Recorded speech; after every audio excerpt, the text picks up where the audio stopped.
এই দেখো গিন্নি রান্না হয়ে গেছে। ও শোনো না, ওই যে খাসির মাংসটা এনেছিলাম একটু ভালো করে রান্না করেছো? ও মরিচ মশলা কম পড়েছে কেন? মরিচ মশলা কম পড়বে কেন? আরে ও তো 5 কিলো মাংস ছিল, খাসির মাংস। হ্যাঁ, তো মরিচ মশলা কম পড়বে কেন? হ্যাঁ, 250 গ্রাম সর্ষের তেল ছিল তো, আর লঙ্কা ছিল, সবই তো ছিল। 2 টাকা লঙ্কা এনেছিলাম। হ্যাঁ, আর কি নেবো গরম মশলা আর ঝাল টাল কি নেবো বুঝলে তো, যা দাম না, আর নিতে পারিনি।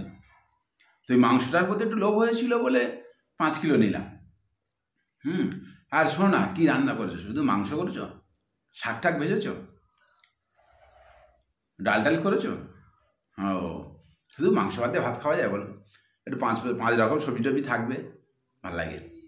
আচ্ছা ঠিক আছে, শোনো না, তাহলে বাড়ো। হ্যাঁ, বাড়ো, ভাত খেয়ে নেই, দুটো খেয়ে নেই, না খেলে আর কি করে কি হবে, তাই না? এই দেখো তো কে এসছে, দেখো তো কে এসছে, দেখো না। হ্যাঁ, ও, ও সেই 300 টাকা পায় নিতে এসছে। হ্যাঁ, বসতে বলো, আর কি বলে বলো। প্রায় অনেক 6 মাস মতো হয়ে গেল, 6-7 মাস হয়ে গেছে 300 টাকা পায় আমার কাছে। সে দেবো দেবো করে মনেই থাকে না, আর 300 বলে দিতেই পারি না। হুম, মনেই শোনো কি বলছে দেখো না, বসে আছে এখনো, কি করে বলো। টাকা তো আজ নেই জানো তো, তো কি করা যায় বলো তো। এই তাহলে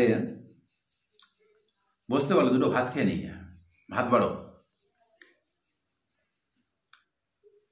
দুটো ভাত বাড়ো, ভাত খেয়ে নিই।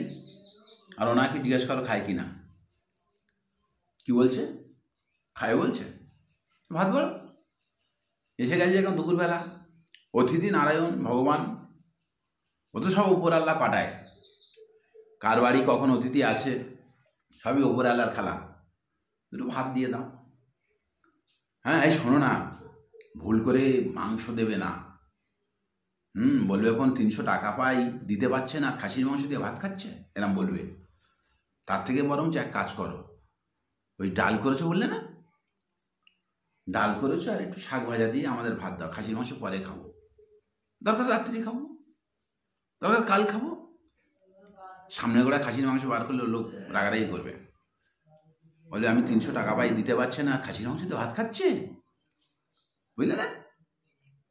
শুধু শাক ভাজা আর একটুখানি ডাল দেবে, অল্প, যাতে এক মুঠো ভাত খাওয়া যায়, পুরো ভাতটা যাতে না খায়। তখন বুঝবে যে আমরা কষ্ট করে খাই, সেই জন্যই পয়সাটা দিতে পারছি না। হ্যাঁ, এরকম। ঠিক আছে, ভাত বাড়ো, চলো।